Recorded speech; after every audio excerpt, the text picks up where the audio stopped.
A'udzu billahi minasyaitonir rajim. Bismillahirrahmanirrahim. Assalamualaikum warahmatullahi wabarakatuh. Alhamdulillah wassalatu wassalamu ala sayyidina Rasulillah Muhammad ibn Abdillah sallallahu alaihi wasallam wa ala alihi wa sahbihi mawala wala haula wala quwwata illa billahil aliyil azim. Para jemaah hadirin dan hadirat yang dirahmati Allah Subhanahu wa taala. Alhamdulillah, bersyukur kita kepada Allah Subhanahu wa taala kita dapat berjumpa dalam keadaan sihat wal afiah, dan mudah-mudahan perjumpaan kita ini diberkati oleh Allah Subhanahu wa taala. Minta maaf tadi gambar goyang sikit, saya terpaksa betulkan kamera sikit para jemaah sekalian ya. Baik para jemaah yang dirahmati Allah, marilah sama-sama kita mulakan kuliah kita pada hari ini ya, kuliah Maghrib anjuran Masjid Al Abdul Razak, kuliah hadis kitab Riyadhus Salihin, dengan sama-sama kita membaca surah Fatihah, dan kita niatkan, kita hadiahkan kepada baginda Nabi besar Muhammad sallallahu alaihi wasallam, dan juga kita hadiahkan kepada pengarang kitab kita ini, iaitu Al-Imam An-Nawawi rahimallahu taala, dan juga penterjemah kitab kita, iaitu almarhum Al-Habib Ahmad bin Muhammad bin Sumit.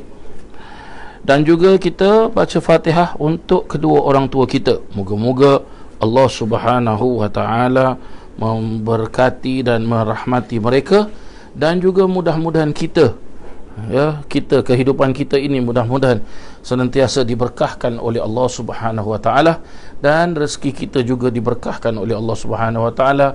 Hajat-hajat kita semuanya dimakbulkan oleh Allah Subhanahu wa taala. Wa ala man nawa aslafuna salih, wa ala man nawa syekhuna wa murabbina Al-Habib Umar bin Muhammad bin Salim bin Hafidh, wa ila hadratin Nabi Muhammadin sallallahu alaihi wasallam. Al-Fatihah. A'udzu billahi minasyaitonir rajim.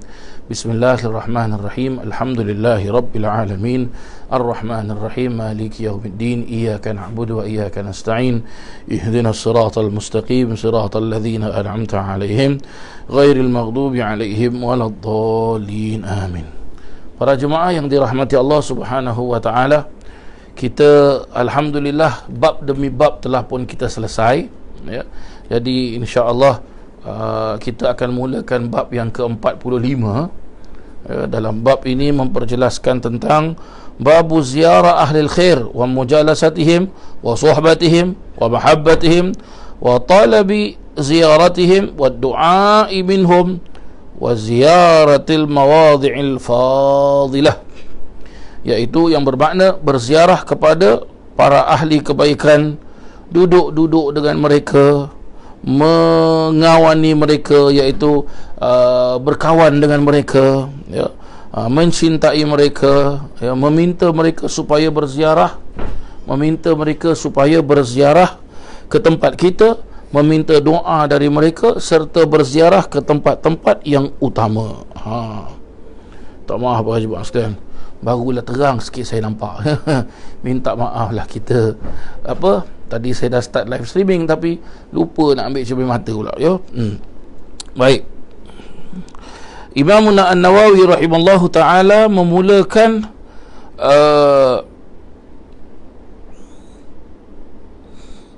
bab ini dengan beliau mendatangkan ayat Al-Quran dalam surah Kahfi. Allah Subhanahu wa taala berfirman,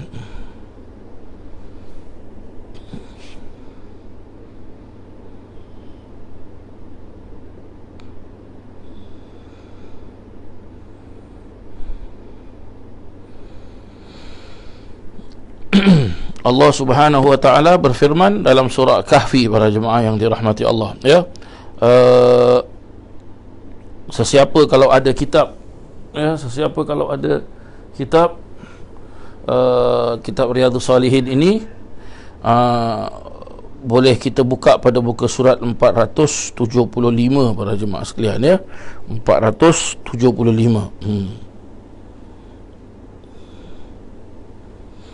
Wa idh qala Musa li fatahu la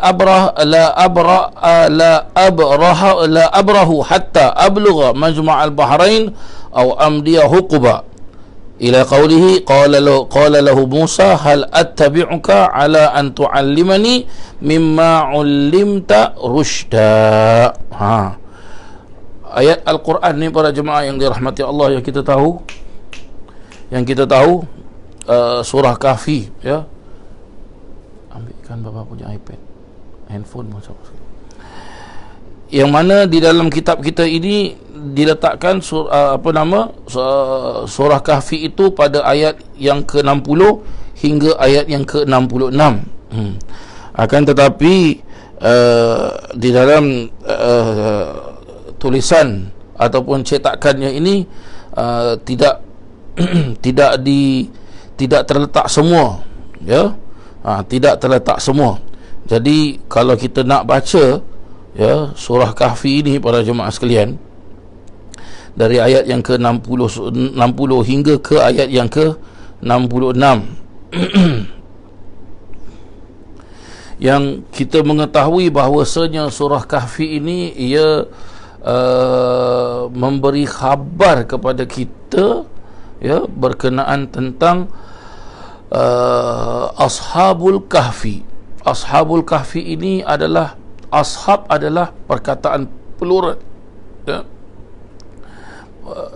plural, ya, daripada perkataan sahib, ya, iaitu sahabat-sahabat.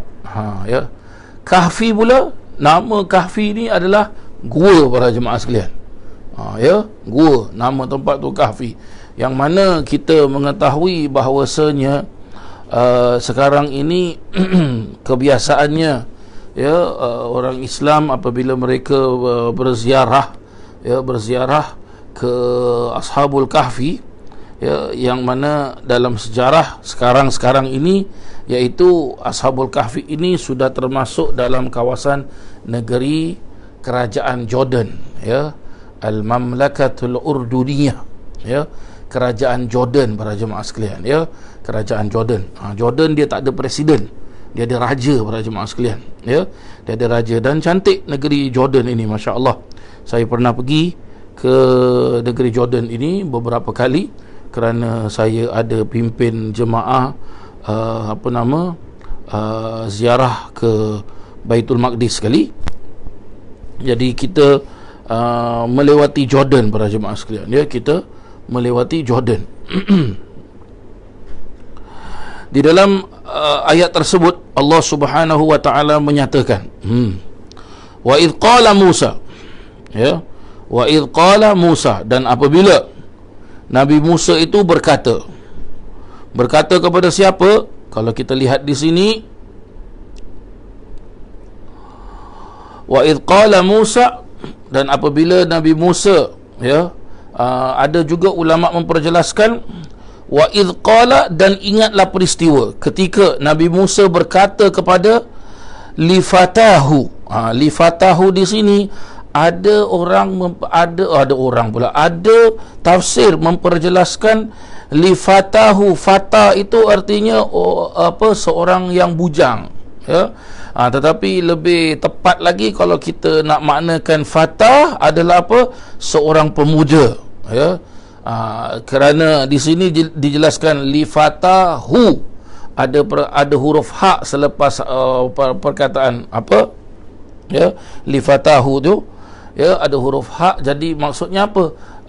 Seorang lelaki, ataupun boleh kita tepat lagi, iaitu apabila Nabi Musa berkata kepada temannya, la abrahu, kata Nabi Musa, ya, la abrahu, saya tidak akan berhenti berjalan, hatta, sehingga, ablugha, ya, sehingga apa? Ablugha, sehingga aku sampai majma'al bahrain, ya, aku sampai kepada dua pertemuan, ataupun aku tidak akan berhenti jalan sehingga aku sampai kepada pertemuan dua sungai, au amdiya huquba, ya, ataupun tempat pertemuan dua laut, ya. Ada yang dimaknakan sungai, tapi kalau kita maknakan bahasa Arab betul-betul, erti bahrun tu laut. Tapi kalau disebut Bahraini berarti dua laut para jemaah sekalian, ya. Bahraini dua laut, pertemuan dua laut, ya. Au huquba, ya, au amdiya huquba, atau aku berjalan terus bertahun-tahun. Tu dia, ya. Aku berjalan terus bertahun-tahun. Dan pada ayat yang ke-61 pula diperjelaskan, falamma balagha majma'a bainihima nasiya hutahuma, maka apabila mereka berdua sampai ke tempat pertemuan dua laut, mereka berdua ni siapa? Nabi Musa dan temannya ini, dua orang, ya, temannya ini sampai ke pertemuan dua laut seperti yang dijelaskan, ya, pada ayat sebelumnya. Nasiya hutahuma, ya, lupalah mereka akan hal ikan mereka, ya. Fattakhadha sabilahu fil bahri saraba, lalu ikan itu menggelongsor menempuh jalannya di laut yang merupakan lorong di bawah tanah.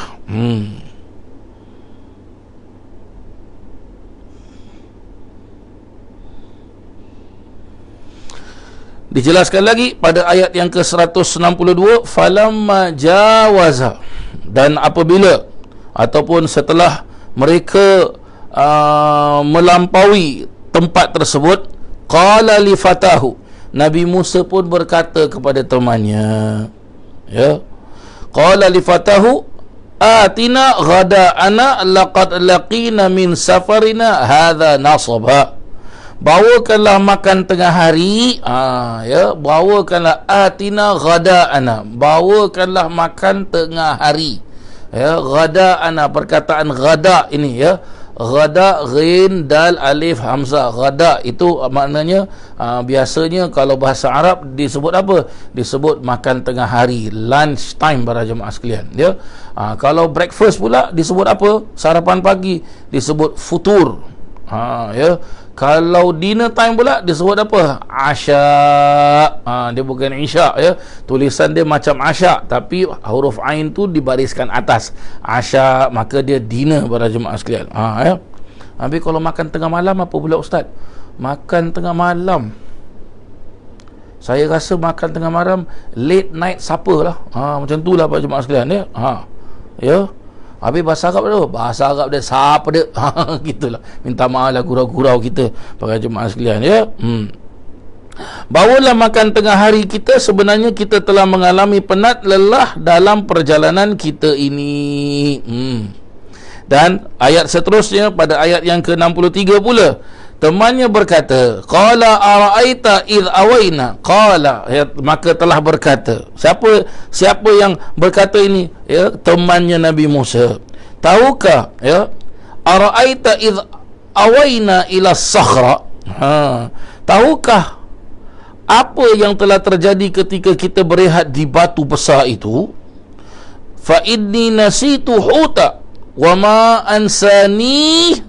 ansanihu illa syaitan an adhkurah.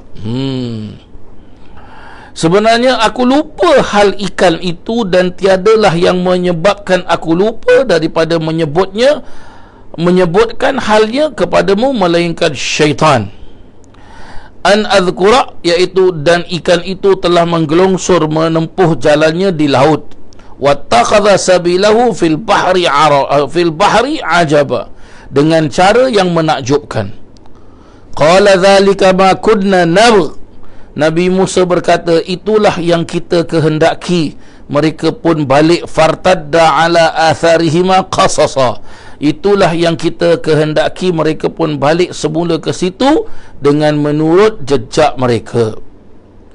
Fawajada abdan min ibadina atainahu rahmatan min indina wa 'allamnahu min ladunna ilma. Lalu mereka mendapati seorang dari hamba-hamba kami yang telah kami kurniakan kepadanya rahmat dari kami, dan kami telah mengajarnya sejenis ilmu di sisi kami.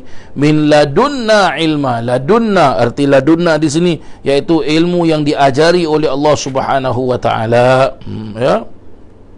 ilmu yang diajari oleh Allah Subhanahu wa taala. Qala lahu Musa hal attabi'uka ala an tu'allimani mimma 'ullimta rusyda. Maka Nabi Musa berkata kepadanya, bolehkah aku mengikutimu dengan syarat engkau mengajarku dari apa yang telah diajarkan oleh Allah kepadamu, ilmu yang menjadi petunjuk bagiku.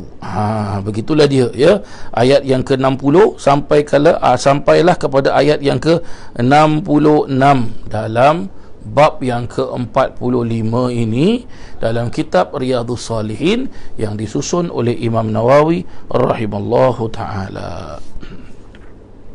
Baik para jemaah yang dirahmati Allah, sebelum kita pergi jauh, ya, berkenaan tentang bab ini, saya rasa hari ini pun mungkin kita tak sempat nak baca hadis yang pertama, ya, sebab kita akan kongsi bersama berkenaan tentang permulaan bab ini, ya. Imam Nawawi rahimallahu taala memperjelaskan dalam bab ini, beliau mendatangkan ayat Al-Quran daripada surah Kahfi ayat yang ke-60 hingga ayat yang ke-66, yang mana kita mengetahui kalau kita belajar ilmu tafsir, dalam surah Kahfi ini terdapat banyak pelajaran, ya. Salah satu daripada pelajarannya itu sesuai dengan bab yang dijelaskan oleh Imam Nawawi ini. Apa dia? Iaitu Imam Nawawi memperjelaskan bab ini tentang membicarakan tentang ziarah kepada orang-orang yang baik, duduk dengan mereka, bersahabat dengan mereka, dan kita berkasih sayang dengan mereka. Kasih sayang tu berarti apa? Kita sayang mereka, kita cinta mereka kerana Allah. Dan juga apa? Kita minta mereka tu kita minta kita tu dapat ziarah mereka, dan bila kita ziarah mereka kita minta doa dari mereka, dan juga kita minta mereka pun datang ke tempat kita ziarah, dan juga kita minta apa? Kita minta mereka agar tunjukkan kita mana tempat-tempat ziarah yang baik. Ni dia para jemaah sekalian. Maka di dalam surah Kahfi ini yang kita mengetahui ia mencakup pelajaran berkenaan tentang suhbah. Suhbah ni apa? Persahabatan. Persahabatan yang mana persahabatannya itu, ya, memberikan kita pelajaran, memberikan kita ilmu, yang mana kita bila mendapat pelajaran dan ilmu tersebut, kita selamat di dunia dan di akhirat.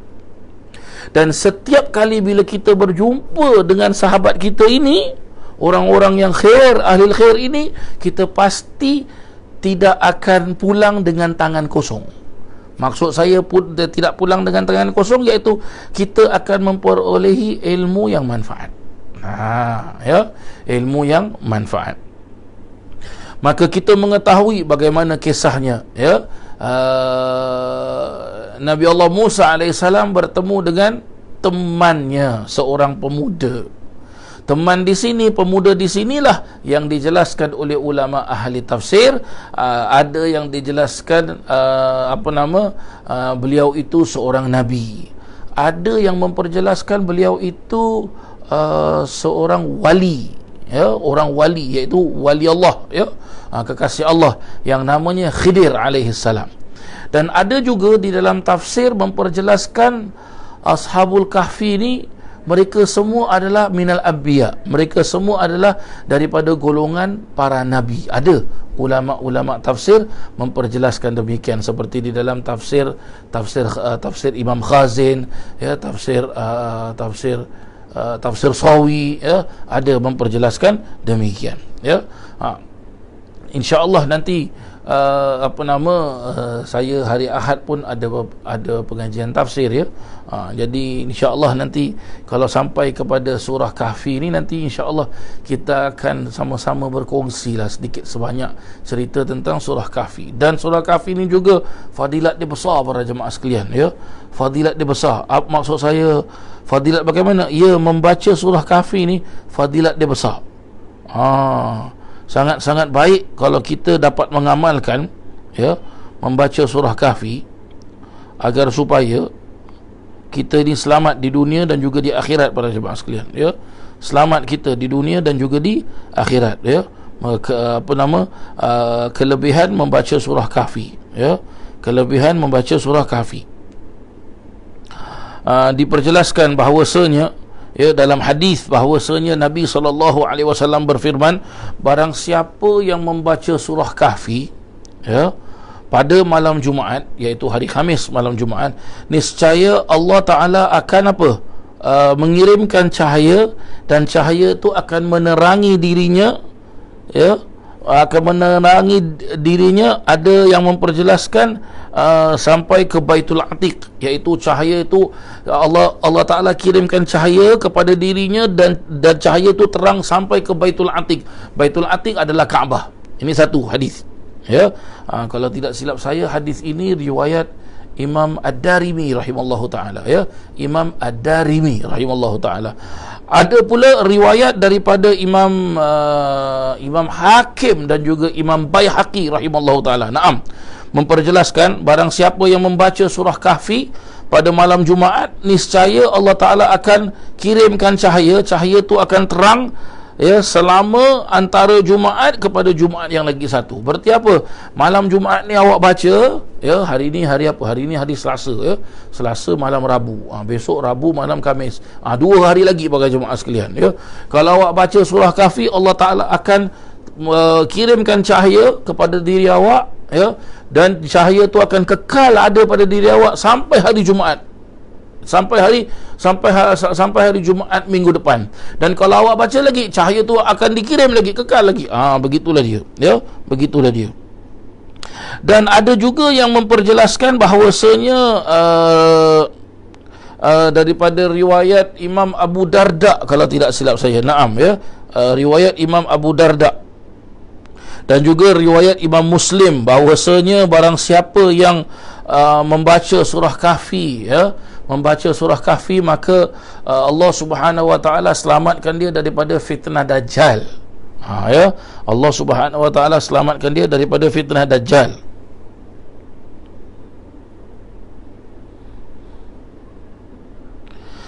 Dan juga diperjelaskan dalam hadis yang diriwayatkan oleh Imam Abi Qatadah, ya, Imam Abi Qatadah, barang siapa yang menghafal, ya, ayat akhir daripada surah Kahfi, ataupun barang siapa yang membaca surah Kahfi, menghafal surah Kahfi, maka Allah Subhanahu wa taala akan selamatkan dia daripada fitnah Dajjal. Ya, begitulah dia para jemaah yang dirahmati Allah. Sedikit sebanyak berkenaan tentang apa? Berkenaan tentang surah Kahfi. Kita amalkan para jemaah sekalian, jangan sampai tak amalkan, ya. Dan kalau boleh bukan hanya surah Kahfi kita baca, jangan para jemaah sekalian, ya. Jangan hanya kita baca surah Kahfi. Ialah maksud saya tu, memang setiap surah-surah Al-Quran tu dia ada kekhususannya sendiri.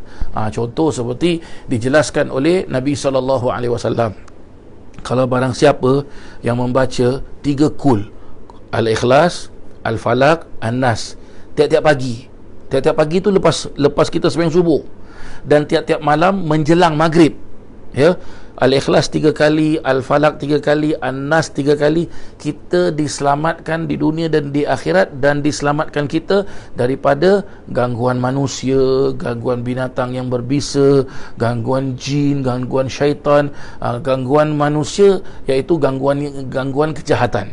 Jadi jangan pula kita, ada pula orang apa, macam gini, saya nak amalkan 3 kul ajalah, habis ayat lain. Al-Quran para jemaah sekalian, Al-Quran dia bukan 3 surah tau. Dia bukan Qul Huwallahu Ahad, Qul Huwallahu Falaq, Qul Huwallahu Nas. Dia daripada Al-Baqarah sampai An-Nas. Ya. Jadi di samping itu, kita kalau boleh jangan tinggalkan Al-Quran. Al-Quran perlu kita baca, dan perlu kita amalkan, dan perlu kita pelajari Al-Quran tersebut. Ya. Kalau boleh antara maghrib dengan isyak, para alim ulama memperjelaskan apa? Jangan lepas 3 surah. 1 Yasin, 2 surah ada ulama jelaskan Ar-Rahman, ada ulama jelaskan surah Waqiah, ya, dan yang terakhir surah Al-Mulk. Ya, seperti kebiasaan kami dulu di Darul Mustafa, kita selalu ada hizib Al-Quran. Hizib Al-Quran tu bagaimana? Nanti kita duduk dengan kawan-kawan bilik kita, ya, di musalla Ahlul Kisah, selepas maghrib, ya, nanti kita akan baca hizib Quran. Hizib Quran tu bagaimana? Dia baca satu makrak, kita sambung. Dia baca satu makrak, kita sambung. Dia baca satu makrak, kita sambung. Kita sambung sampai genap satu juz. Bila habis satu juz, masuklah waktu isyak. Ya, bila masuk waktu isyak, kita baca ratib, para jemaah sekalian. Ya, seperti kalau selepas solat asar, ya, selepas solat asar diperjelaskan, ya, guru kami iaitu Al-Habib Umar bin Muhammad bin Salih bin Hafid radhiyallahu an, mudah-mudahan Allah Ta'ala panjangkan usia Habib Umar, mudah-mudahan senantiasa di bawah pemeliharaan Allah Subhanahu Wa Ta'ala. Habib Umar selalu menggalakkan selepas subuh dan selepas asar, ya, waktu kita baca wirid tu, kita bersalam antara satu dengan lain. Jadi kita salam, ya, kita semua salam Habib Umar, ya, dan kita semua salam dengan kawan-kawan kita, ya. Bila ditanya tu apa, kata Habib Umar, ya, waktu tersebut adalah waktu yang mana apabila malaikat memandang kepada orang yang sedang bersalaman, selagi tangan dia dengan tangannya ini masih memegang, belum lepas lagi, selagi itulah malaikat istighfarkan kita. Ya, malaikat istighfar iaitu malaikat berdoa pada Allah Ta'ala agar orang yang sedang bersalam-salaman ni diampunkan dosa-dosanya. Dan selepas asar biasanya apa yang kita baca, para jemaah sekalian? Kita akan baca Hizib Bahar. Sebelum kita baca Hizib Bahar, Hizib Bahar iaitu yang dikarang oleh Imam Abi Hasan Asy-Syadzili rahimallahu ta'ala. Sebelum kita baca Hizib Bahar, kita akan baca surah Al-Waqi'ah dengan doa surah Al-Waqi'ah sekali. Begitulah dia, para jemaah yang dirahmati Allah, ya. Dan juga pada malam hari, jangan kita tinggalkan, para jemaah sekalian, bila nak tidur, jangan kita tinggalkan. Apa dia? Baca surah Al-Muluk, ya, surah Al-Muluk. Dalam Al-Quran ada surah Al-Muluk. Kalau tidak silap saya, dia adalah merupakan surah yang terakhir, ya, kalau tidak silap, ya, surah yang terakhir. Surah yang terakhir apa, Ustaz? Ya, surah yang terakhir sebelum masuk juz Ammah, ya, sebelum masuk juz Ammah, ya, surah Al-Muluk, para jemaah sekalian. Ia merupakan surah yang sangat-sangat baik, bagus untuk kita baca, ya. Jangan sampai kita tak baca, rugi kalau kita tak baca, para jemaah sekalian, ya. Surah Al-Muluk, ya, ataupun surah Al-Muluk, ia merupakan juz yang ke-29. Sebab tu saya bilang surah yang terakhir dulu. Minta maaf, ya, dia bukan surah yang terakhir, adalah di antara juz yang ke-29, para jemaah sekalian, surah Al-Muluk ini, ya. Selepas surah Al-Muluk ada lagi surah Al-Qalam, ya, sampailah kita masuk pada surah An-Naba. An-Naba adalah permulaan daripada juz Ammah. Surah Al-Muluk, ataupun ada juga ulama jelaskan Al-Muluk, nama dia adalah surah Tabarak. Ya, surah Tabarak. Kenapa dinamakan surah Tabarak, ya? Sebab permulaan daripada surah Al-Muluk itu, ya, adalah apa? Perkataan Tabarak, ya. Tabarakalladzi biyadihil mulku wa huwa ala kulli syai'in qadir. Itu dia, para jemaah sekalian. Jadi apa fadilatnya? Diperjelaskan oleh para alim ulama bahawasanya, diperjelaskan dia dalam beberapa penjelasan, bahawasanya surah Tabarak ini dapat menyelamatkan kita daripada azab siksa kubur. Tapi itu pun jangan kita salah faham. Macam gini, okeylah, aku baca surah Tabarak je, surah lain tak nak baca. Tak boleh lah, para jemaah sekalian, ya. Apa pasal? Biar selamat daripada siksa kubur. Ayo, ya. Nak selamat siksa kubur tapi sembayang tak sembayang. Allahu Akbar. Nak selamat macam mana, para jemaah sekalian? Tu dia, ya. Diperjelaskan dalam beberapa keterangan tafsir, salah satu fadilat daripada surah Al-Muluk ini memperjelaskan bahawasanya pernah satu ketika apabila mayat yang sudah dikebumikan didatangi oleh dua malaikat, yang kita tahu, ya, nama malaikat tu malaikat Munkar wa Nakir. Ya, dua malaikat ini, Munkar wa Nakir, yang akan menyoal jenazah di dalam kubur. Jadi apabila nak disoal, tahu-tahu apa? Tahu-tahu seperti ada angin yang berputar. Senang cakap macam apa? Macam hurricane apa? Puting beliung ya. Berada di depan malaikat tersebut. Maka malaikat tu pun pindah ke sebelah kanan, pindah ke sebelah kiri. Itu angin tu datang lagi. Pindah ke bahagian kepala, angin tu datang lagi. Pindah ke bahagian kaki, angin tu datang lagi. Para jemaah sekalian, subhanallah ya. Akhirnya bagaimana? Orang ini pun tidak disoal oleh malaikat tersebut. Kata begitulah dia. Tapi jangan kita salah faham. Ini ustaz dah cakap ni. Jadi apa? Kita tiap-tiap malam tidur baca surah muluk je. Jangan. Maksud saya, baca surah muluk baca, tapi surah-surah yang lain pun baca. Ada orang mereka mempunyai kefahaman tu bagaimana? Hari Khamis malam Jumaat kan, kita baca Yasin je lah. Memang betul ada. Saya sendiri amalkan baca Yasin.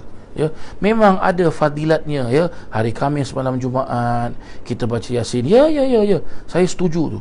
Tapi yang nak saya kongsi dengan para jemaah sekalian adalah apa? Surah-surah lain jangan ditinggalkan. Jadi kalau ada waktu yang kosong, surah-surah lain tu dibaca. Jangan tak dibaca. Ya. Surah-surah lain tu dibaca, jangan tak dibaca. Ya, jadi kita hari-hari bila agaknya kita ada waktu kosong. Ustaz, saya ada waktu kosong pagi Ustaz, sebab saya tak kerja. Jadi anak-anak semua dah besar-besar ya, dah hantar cucu pergi sekolah, kita lagi pasar apa semua. Jadi dalam pukul 10 gitu ada time free. Okey, bila awak ada time free, baca Al-Quran. Ya. Kalau awak dapat satu hari awak dapat baca satu juz, dalam satu bulan ada 30 hari Quran 30 juz, khatam Quran tersebut. Kalau satu hari awak dapat baca setengah juz, maka dalam tempoh 2 bulan 60 hari khatam Quran tersebut. Awak dapat baca separuh daripada awak dapat baca apa? Quarter of the juz. Berarti apa? Dalam tempoh 90 hari khatam awak Al-Quran. Tak jadi masalah para jemaah yang dirahmati Allah ya. Dulu ya, waktu kita dulu ada di Darul Mustafa tu lainlah para jemaah sekalian, sebab kita student dulu ya. Kita di Darul Mustafa dulu pelajar, student ya, talib ya, talabatul ilm. Jadi apa? Kita tak ada kerja lain. Kerja kita belajar aje. Ya, belajar, ibadah, makan, tidur. Dah tu je kerja kita. Tak ada lain para jemaah sekalian dia. Sebab itu kalau student ni dia punya undang-undang ketat sikit. Ya, Habib Umar sampai memperjelaskan apa nama ma yusamma bi talibul ilm, tidak dinamakan seorang itu student ya, talibul ilm kalau dia tidak qiyamul lail. Kata Habib Umar apa? Qiyamul lail tak boleh berhenti, qiyamul lail sampai mati. Ya. Terus kata Habib Umar, kalau dalam tempoh seminggu, dalam tempoh 1 minggu, talib ilm itu seorang penuntut ilmu tu, ya, seorang penuntut ilmu tu dia tak khatam Al-Quran, tu bukan penuntut ilmu kata. Ada lagi para alim ulama, para salaf kita yang terdahulu memperjelaskan apa? Seorang penuntut ilmu dalam tempoh 4 hari. Sebab dia tak ada kerja lain tu, Pak Jemaah sekalian. Dia tak ada kerja lain. Kalau kita yang mungkin ada kerja, mungkin kita kena keluar cari rezeki untuk nafkah anak, isteri ya. Yang yang suri rumah tangga pula kena masak begitu kan. Tapi ni student, dia belum kahwin, dia tak ada tanggungjawab pun. Tanggungjawab dia apa? Makan, tidur, bangun, ibadah, belajar. Cerita selesai. Tu je. Ya, itu saja. Dia punya apa? Dia punya tanggungjawab dia itu saja. Maka ada dulu para alim ulama, para salaf dulu memperjelaskan yang dinamakan seorang penuntut ilmu dalam tempoh 4 hari, kalau dia tak mimpi Rasulullah, itu bukan student nama dia. La ilaha illallah Muhammad Rasulullah. Allahu Rabbi la ilaha illallah ya. Allahu Rabbi. Ya. Habib Umar dulu kalau kasih kita ijazah amalan seperti amalan-amalan selawat ya, kan kadang-kadang awak boleh nampak ya dekat Facebook ya, macam seperti bulan Rabiul Awal ini, Habib Umar Rabiul Awal yang baru lepas ni, Habib Umar memberikan kita, mengijazahkan kepada umum ya tentang bacaan selawat. Selalu Habib Umar keluarkan nanti. Ya, bulan ini nanti ada bulan-bulan tertentu, Habib Umar nanti keluarkan baca selawat ni dalam tempoh 1 bulan, bacalah sebanyak 3,000 ke 5,000 kali ke, sekuat kita baca. Ya, Habib Umar nanti kalau kasih kita ijazah selawat, Habib Umar terus baca. Bila Habib Umar baca, nanti Habib Umar ulang lagi. Nanti Habib Umar ulang lagi. Sampai 3 kali ulang, Habib Umar tanya, tahfazun aw ma tahfazun, kata Habib Umar. Hafal tak semua ataupun masih ada lagi yang tak hafal? Ada pula kita bilang, afwan ya sayyidi, mungkin ta'id. Minta maaf tuan guru. Boleh ulang? Kif hadha, kata Habib Umar. Macam ada ni? Ya, seorang talib ilm baca, sudah saya baca 3 kali, tak masuk. Nak ulang lagi? Hai, taib, ya Allah, ya. Okey, kita ulang lagi. Habib Umar baca lagi. Dia baca cepat, kita pun tulis. Taktubun ama taktubun, kata memang. Tulis ataupun tidak. Kita dah. Alamak. Tu dia para jemaah sekalian, ya. Gitulah dia, subhanallah, ya. Mudah-mudahan Allah Subhanahu wa taala berkatkan hidup kita, ampunkan dosa-dosa kita, ya. Dan mudah-mudahan Allah taala berikan kita kefahaman dalam apa saja bidang ilmu yang kita pelajari, dan mudah-mudahan Allah Subhanahu wa taala ampunkan semua dosa-dosa kita, ya. Dan mudah-mudahan Allah taala berkatkan rezeki kita, jadikan anak-anak kita anak yang salih dan salihah. Dan juga mudah-mudahan kita doakan, ya, sesiapa sahaja yang menyambung doa dengan kita, mungkin ada problem rumah tangga ataupun problem cari jodoh, ya, ataupun apa sajalah para jemaah sekalian, ya. Mudah-mudahan pada hari Selasa malam Rabu, ya, pada waktu yang penuh dengan berkat ini, waktu maghrib dan isyak, ya, dengan kitab Riyadhus Salihin, kitab hadis Nabi SAW, dan dengan berkat Imam Nawawi, berkat penterjemah kitab ini guru saya Habib Ahmad bin Muhammad bin Semin, dan juga dengan berkat Habib Umar bin Muhammad bin Salim bin Hafidh, mudah-mudahan Allah Subhanahu wa taala makbulkan dan mustajabkan semua hajat-hajat kita. Amin, Allahumma amin. Baik para jemaah yang dirahmati Allah Subhanahu wa taala, seperti tadi yang saya jelaskan bahawasanya dalam bab ini Imam Nawawi rahimallahu taala memulakan bab ini dengan beliau mendatangkan 6 potong ayat dari surah Kahfi, ya, yang telah pun saya sedikit sebanyak cerita kepada para jemaah sekalian berkenaan tentang surah Kahfi ini, ya, surah Kahfi ini. Maka insya-Allah pada minggu depan kita akan masuk pada hadis yang pertama dalam bab yang ke-45 ini, insya-Allah, ya, insya-Allah. Maka saya ucapkan banyak-banyak terima kasih kepada para jemaah sekalian yang mengikuti kuliah saya ini, anjuran Masjid Al-Abdul Razak, dan insya-Allah nanti kita jumpa pada hari Khamis nanti, insya-Allah, ya. Hari Khamis malam Jumaat majlis ratib Al-Haddad, ya. Saya ingat malam Jumaat ni nanti insya-Allah malam Jumaat tengok nanti, ya, apa best nanti para jemaah. Sebab saya suka, ya, saya suka apa para jemaah sekalian, kalau awak tanya saya, Ustaz hari ni ngajar apa, nanti saya bilang apa, saya nak baca maulud dah. Saya paling suka baca maulud para jemaah sekalian, ya. Best, ya, suasana tu masya-Allah, ya. Best para jemaah sekalian, ya. Tapi kita kena cari ilmu lah, ya. Cari ilmu. Jadi nanti insya-Allah kita baca kitab Imam Haddad nanti, insya-Allah, ya. Kita baca kitab Imam Haddad, kita dah baca ratib, nanti tengok macam mana, apakah kita baca maulud ataupun kita baca wirid malam Jumaat yang disusun oleh guru kita, iaitu Al-Habib Umar bin Muhammad bin Salim bin Hafidh, insya-Allah, ya. Baik para jemaah yang dirahmati Allah, saya rasa sampai di sinilah pertemuan kita. Minta maaf lah, ya, atas segala kekurangan, dan minta maaf kalau sekiranya kekasaran bahasa dan sebagainya. Mudah-mudahan Allah Subhanahu wa taala ampunkan semua dosa-dosa kita, insya-Allah. Amin, Allahumma amin. Rabbana atina fid dunya hasanah wa fil akhirati hasanah wa qina adzaban nar wa adkhilna al jannata ma'al abrar ya aziz ya ghafar ya rabbal alamin. Wa sallallahu ala sayyidina Muhammadin wa ala alihi wa sahbihi wasallam, walhamdulillahi rabbil alamin. Sekian, terima kasih. Wabillahi taufiq wal hidayah, wabirridha wal inayah. Wassalamualaikum warahmatullahi wabarakatuh.